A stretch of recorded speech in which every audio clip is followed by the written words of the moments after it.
आपल्या राजाची जयंती आहे. त्या राजाची जयंतीच्या अनुषंगाने त्यांना नमन करून त्यांचा आशीर्वाद घेऊन मुख्यमंत्री युवा कार्यपरिषदेच्या अंतर्गत जे मुलं पूर्ण महाराष्ट्रातील प्रत्येकाची आशा प्रत्येकाच्या मनामध्ये निर्माण आहे, त्या सर्वांची व्यथा माननीय मुख्यमंत्री उपमुख्यमंत्री यांच्यासमोर मांडण्यासाठी मुंबईच्या दिशेनं मी आज निघत आहे.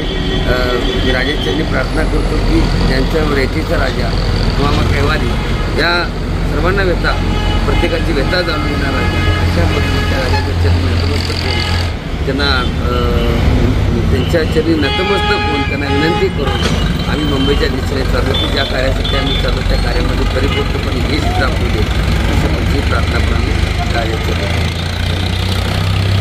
राजांच्या चरणी नतमस्तक होऊन राजांची आज जयंती आमच्या राजाची जयंती आमच्या बापाची जयंती आहे. त्या अनुषंगाने या ठिकाणी विनंती करून माननीय मुख्यमंत्री उपमुख्यमंत्री यांना भेटीसाठी मुख्यमंत्री युवा कार्यपरिषदेची जी मंडळी काम करतात त्यांच्या न्यायासाठी हक्कासाठी मुंबईकडे मी आता निघालो. धन्यवाद.